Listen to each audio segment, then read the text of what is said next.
All right. Good afternoon, everyone. We're going to go ahead and begin this session. Good afternoon. My name is Lindsay Baca, and I'm super excited to introduce Sara Birkhead and Elizabeth Susko, who will be leading our session From Launch to Impact, ST-Math Success Strategies from Manassas City Public Schools. Sara Birkhead is the pre-K through 6 mathematics coordinator for Manassas City Public Schools, overseeing math curriculum, assessment, and professional learning for 7 schools. With experience teaching grades 3 through 8 and college courses on math pedagogy, she is passionate about supporting teachers' growth. Inspired by how professional development transformed her own teaching, Sara is dedicated to helping educators implement student-centered math instruction to positively impact all learners. Elizabeth Susko serves as the secondary mathematics coordinator for Manassas City Public Schools, overseeing curriculum, teacher support, and student performance. A former high school math teacher of 7 years, Elizabeth is passionate about professional growth, collaboration, and innovative teaching strategies that create positive learning environments and engage students in high-quality math education. Sara and Elizabeth, I am now passing the mic to you. Thank you so much, Lindsay. Hi, everyone, and thank you for joining us today to learn more about how Manassas City has approached implementation of ST-Math. As Lindsay mentioned, to put a face to a name, my name is Elizabeth Susko, and with me presenting today is my office companion and colleague. Hi, I'm Sara Birkhead, and I'm the elementary coordinator in Manassas City. During our time together today, we're excited to share with you all 3 factors for our focus of our time today. Our why behind choosing ST-Math, how we approached our pilot year, and those key factors, and our rollout year, how we prepared, what has been happening from successes to challenges, and next steps that we are hoping to take and launch for year 2.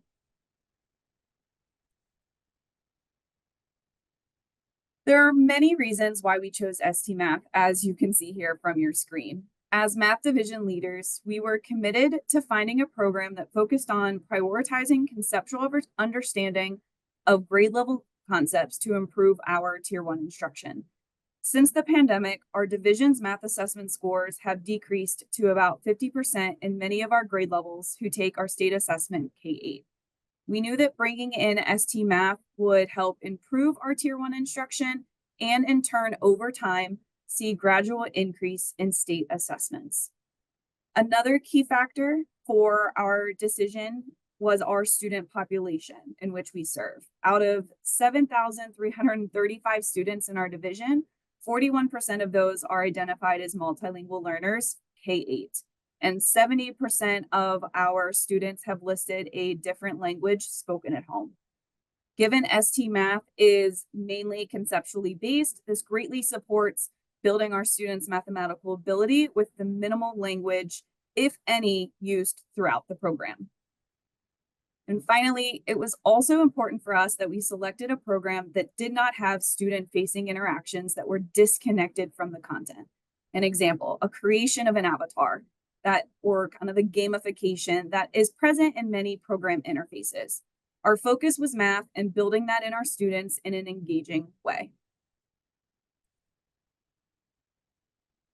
And so last school year, we had the opportunity to pilot ST-Math at what ended up being 2 sites.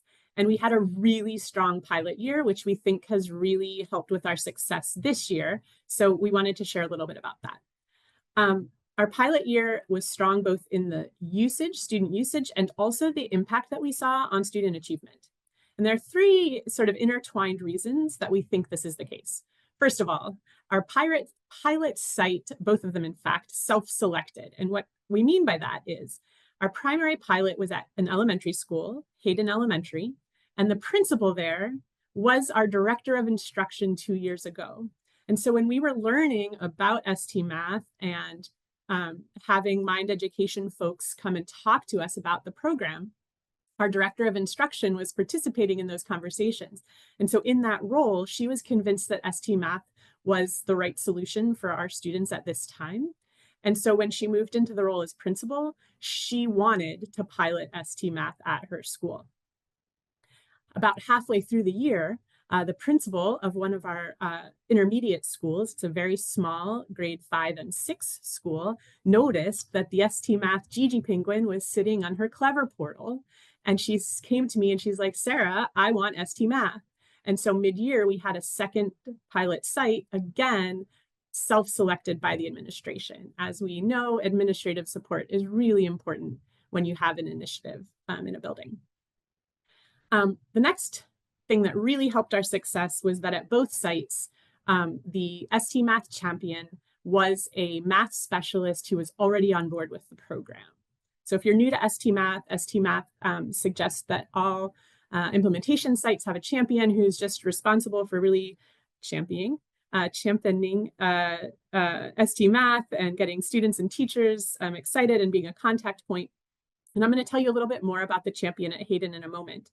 But by having our administrators and those school champions who really believed in the program, really understood what it was about, this led to that third piece is our teachers were surrounded by people who were telling them STMath was going to help. We also had the ability to provide in-person PD for the teachers at Hayden with the Mind Education folks, and their enthusiasm and knowledge is so great. We did have to do it virtually for the second site because they started mid-year, but all of those things just created this really wraparound support for the program. And in our pilot year, we had almost 80% puzzle goal progress at Hayden Elementary, and more than half the students completed 75% of their grade level journey. And those numbers are really fantastic. And we were really excited by that. We also saw an average effect size based on STMath's internal measures of 0.5. And if you know the effect size scale, right, 0.25 and above is considered good impact. So that 0.5 is, just really fantastic.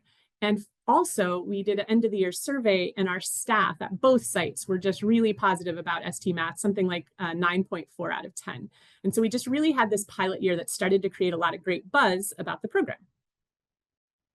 Which leads us to a little bit more information I promised I would share about our champion at our elementary school.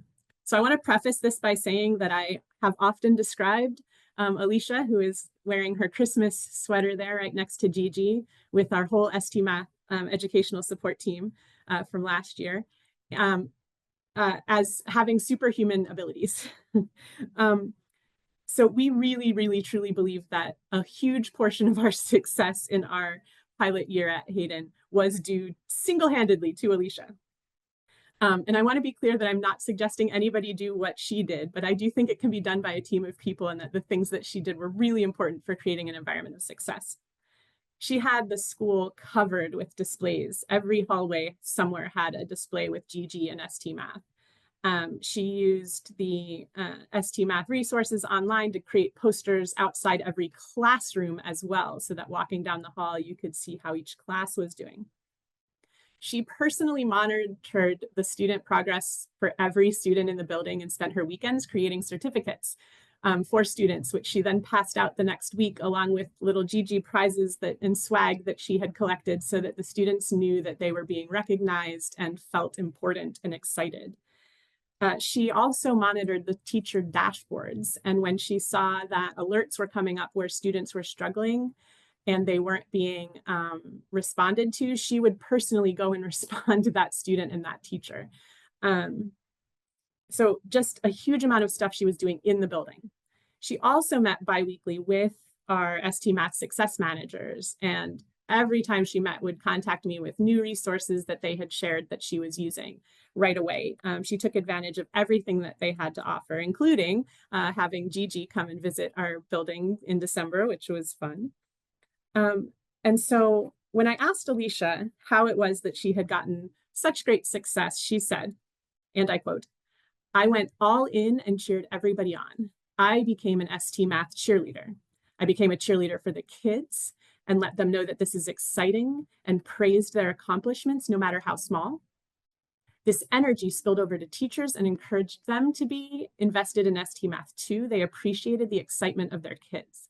So we mentioned how we thought it was so important that we had that top level support from administrators, but Alicia really saw how the students, bottom up excitement really impacted her teachers. So again, while we're not suggesting that anybody do all of the things that Alicia did themselves, all of the things she did are important and can be done. Having a dedicated team in place to make sure that everybody is supported and the teachers and students are excited was crucial to our pilot success. So we got towards the end of last year and started thinking about how do we make sure that we have as much success in rolling out STMath to all 8 of our K-8 schools.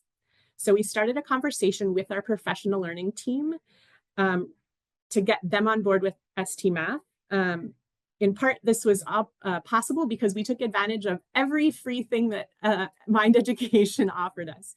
We were able to invite folks out to come visit us in Virginia to talk to our administrators and share with them the philosophy of STMath and why this was going to be such a great program for our kids and let them play the great puzzles so that they were excited.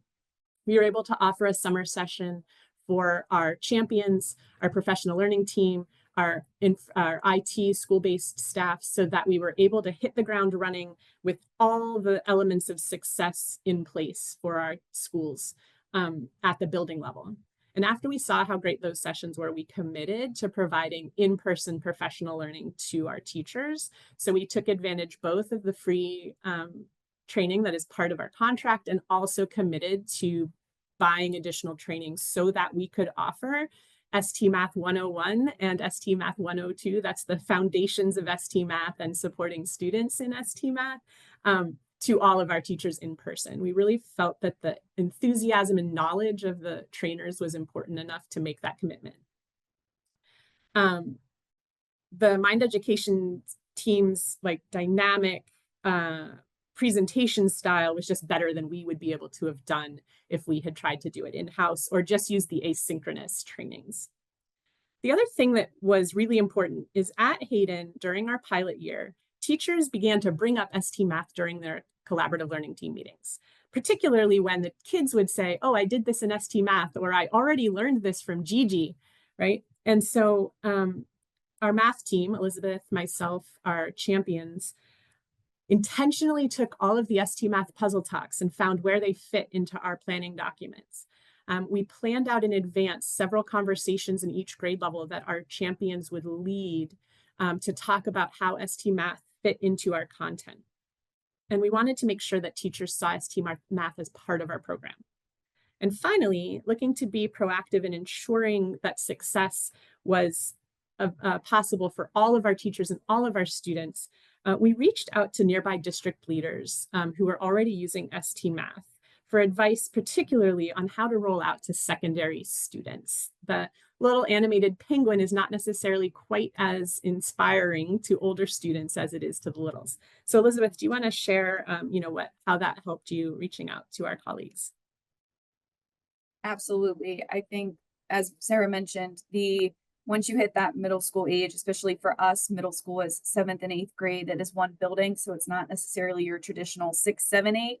It was really figuring out and seeing to them who have a similar structure in other middle schools, what were they doing or how did they approach STMath given that, penguin going across the stage and kind of that interaction that as a student's getting older in middle school would experience.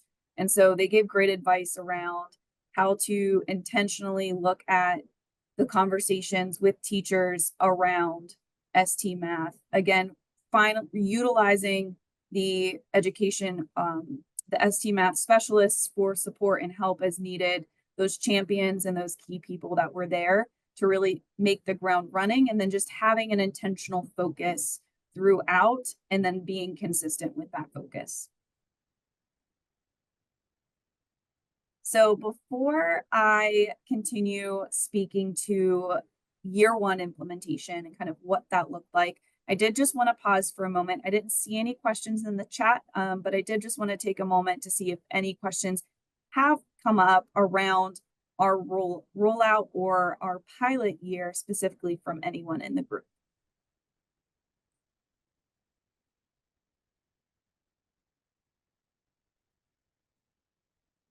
wait.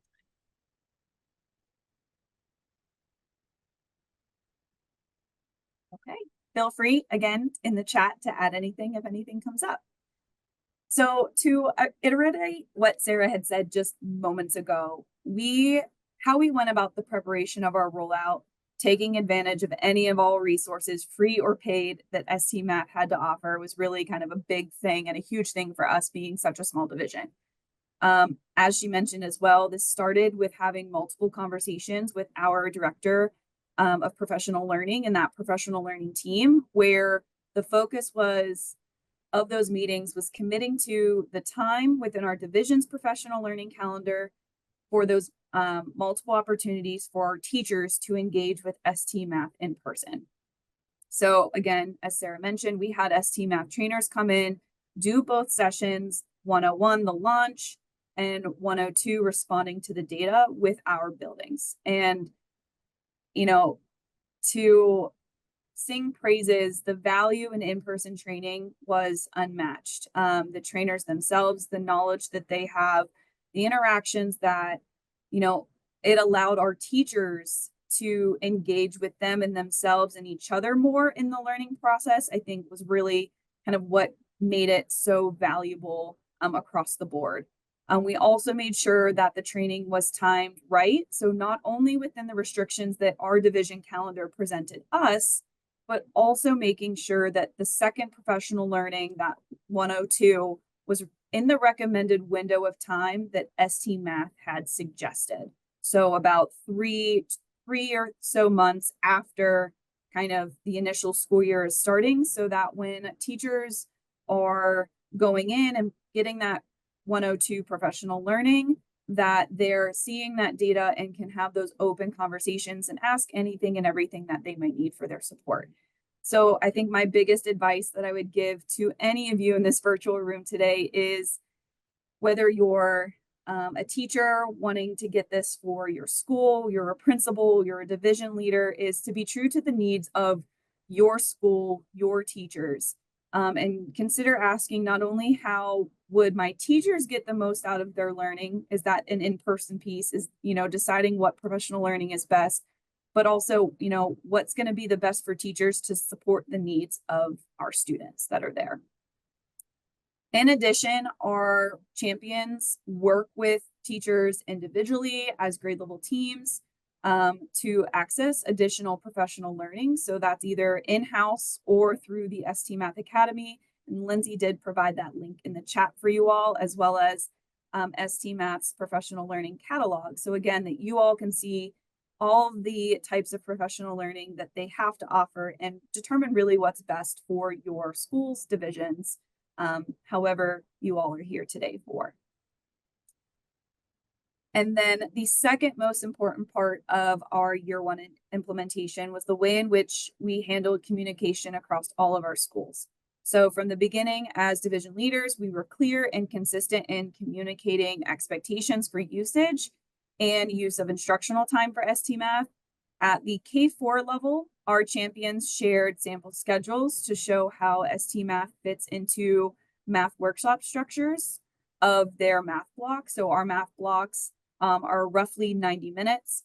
And then we also provided guidance from 6 to 8 on when students should complete their diagnostic to minimize impact on instructional time. And then specifically at the 7th and 8th grade level, their master schedule included a Mustang block, which is used for targeted support. So that is where those students completed their diagnostic assessment.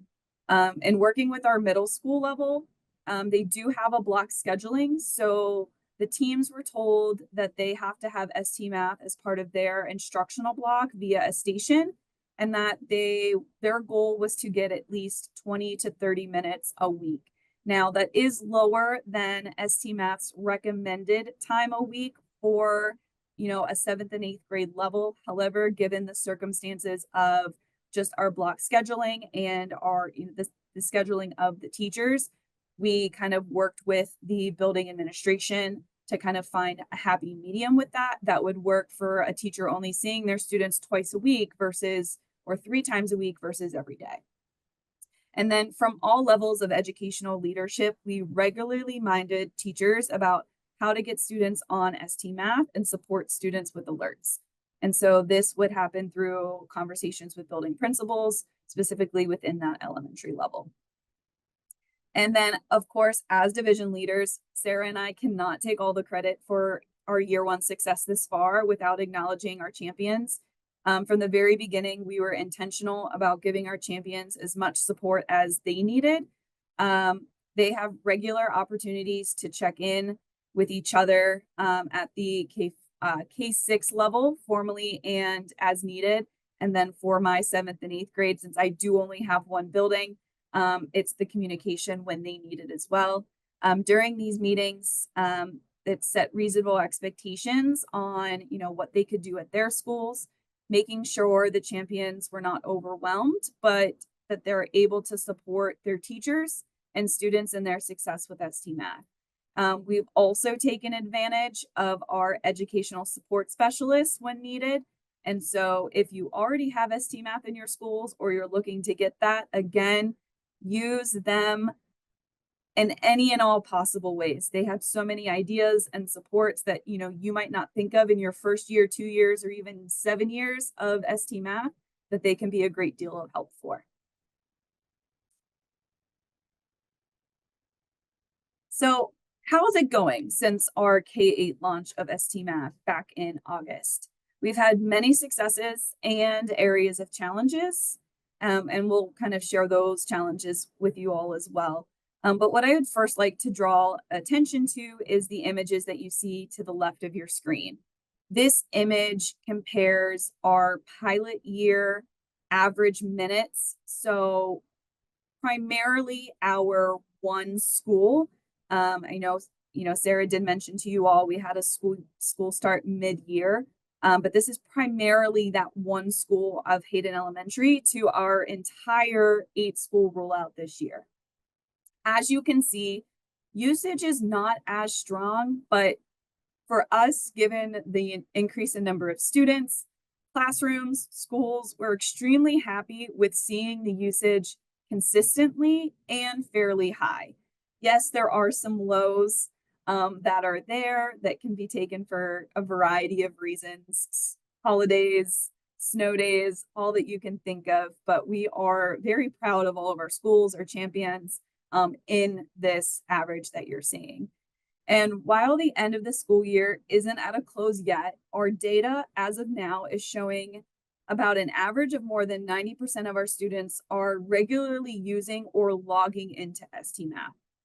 With that, we're also very proud of our puzzle goal and quiz growth effect size. So our quiz growth effect size has an associated average of about 0.41. So this is just as of February. So from August to February now, our grade levels of 5th, 6th, and 8th have an effect size that has ranged from 0.53 to 0.78. And for our students who are working on any auto-assigned intervention content that comes from that diagnostic, so again, just 7th and 8th grade, that has an overall effect size of 0.48. Now, those numbers are specifically from December 2024. We don't have updated those numbers just yet, but all of them in overall are still showing above that effect size number that we like to see platforms and programs work for. Also, our average puzzle goal progress for all 8 of our schools is around 39% of this month. So in the early stages of our implementation, our average was around 45%. And so yes, 39% is slightly lower than where we were in the early stages of this at the start of the school year. We still see that as a really great number, given, you do have the holidays, we had many snow days that have come to that, so that it has put some halt in maybe student progress in logging in and working on their puzzles overall.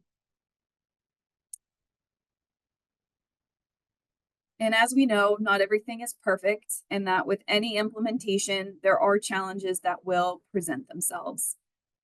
Some challenges that we've noticed, for one, is the usage past 4th grade has fallen off, specifically for grades 5, 7, and 8.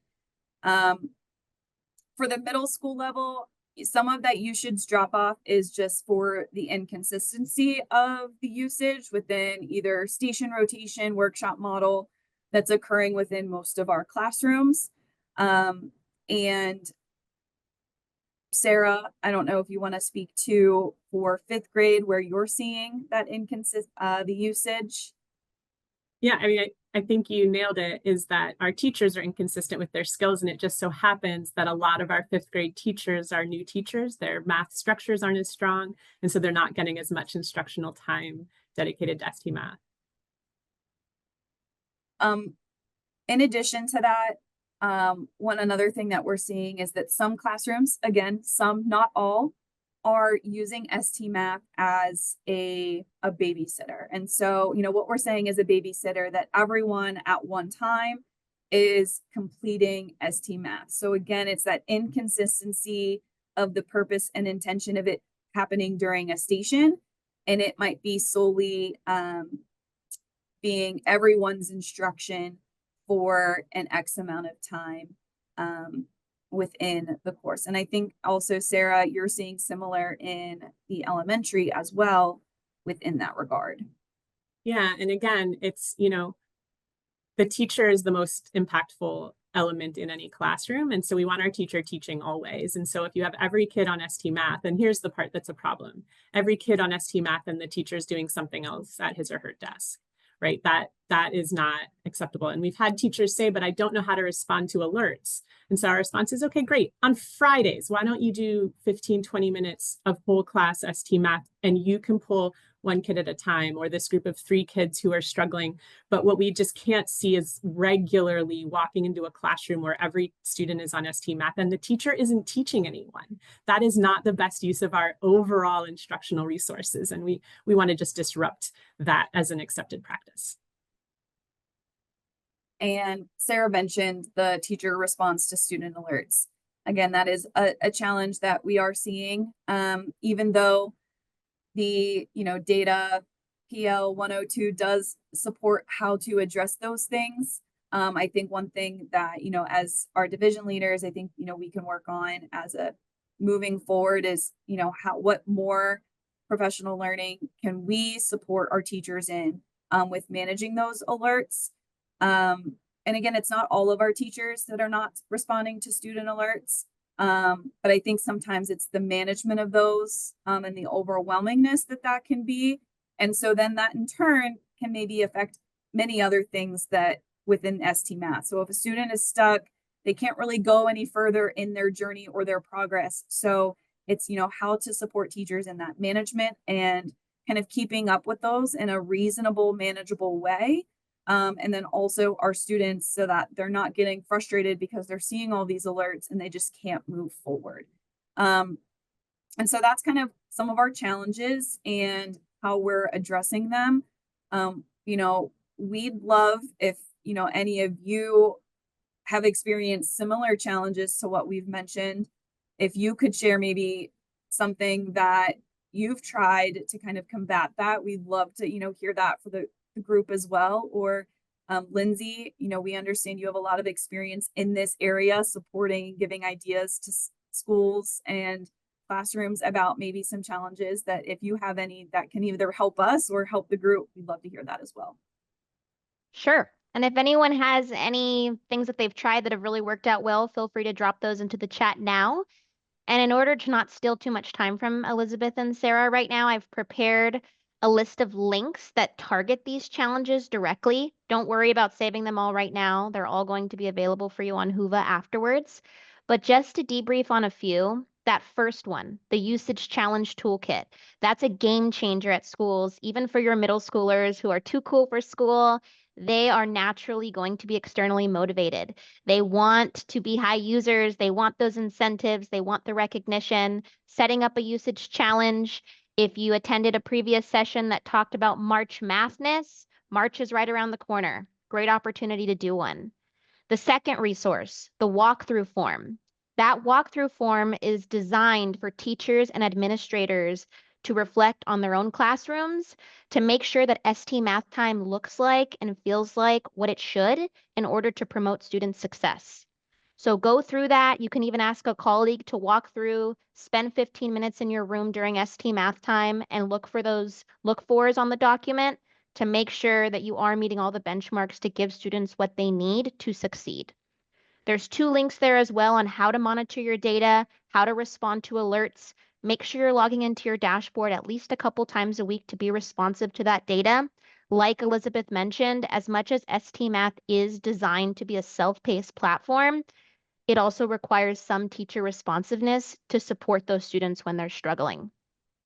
There's an instructional practices with ST Math link if you want to explore some puzzle talks, which might be a really fun way to supplement ST Math one-to-one usage and kind of change it up for a bit during the week to make sure that students are talking about math and doing the things they enjoy.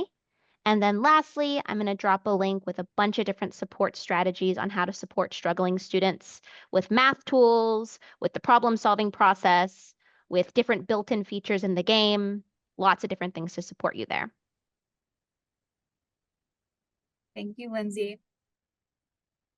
Yeah, and actually, I love that you brought that up because I was just doing walkthroughs this week, and I was in a first grade room, and I was just sitting down and asking the kids, tell me how to play this puzzle. I've never seen it before.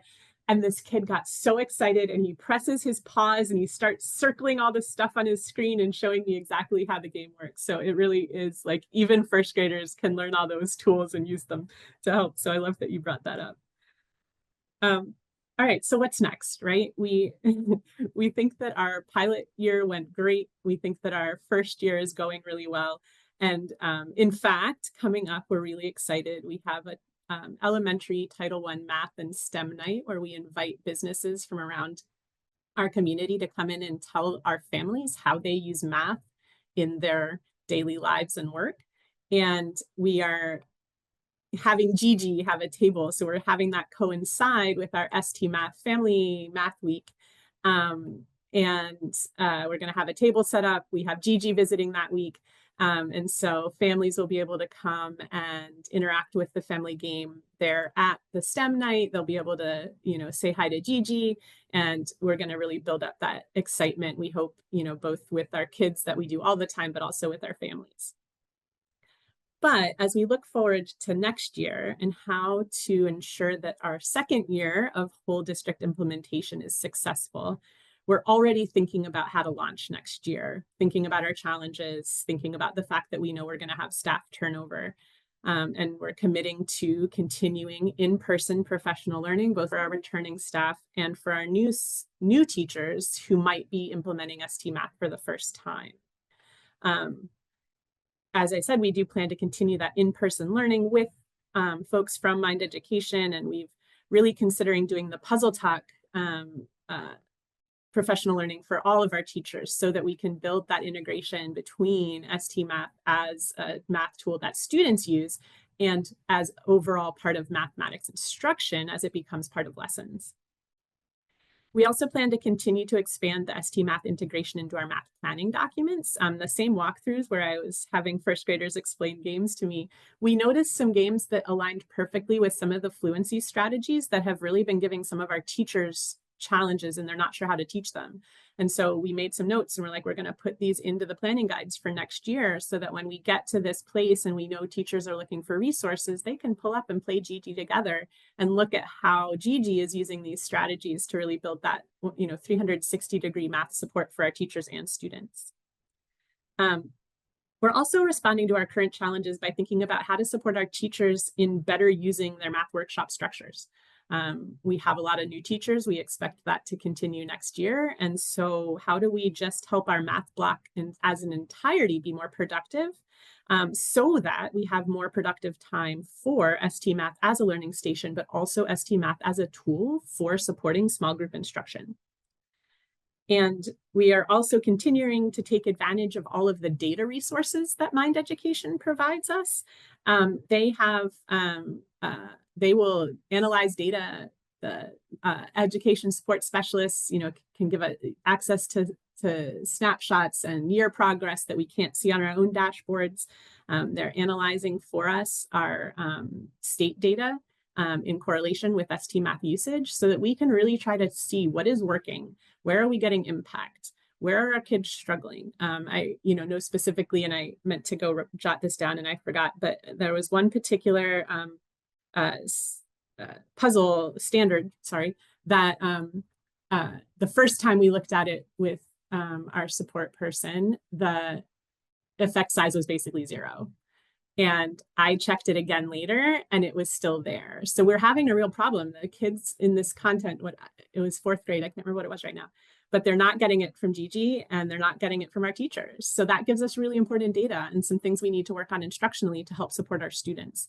And so just using all the resources, all the tools, and continuing to make sure that our champions and our teachers feel supported. We're really looking forward to continuing our commitment to make STMath part of math instruction in Manassas City. So with that, I think we are a little fast. So we have time to take some questions. If there's anything that we can answer for you about what we're thinking, about what we've done, about what's worked for us, we would love to hear from you.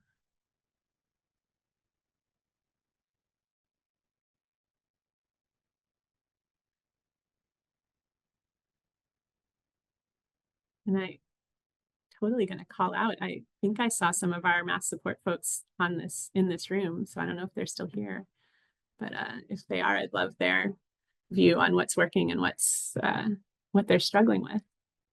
Any resources that we mentioned that you had questions about if you're new to STMath? Again, thank you guys all so much for joining us. And if you do have questions, feel free to ask. Yes, thank you all so much.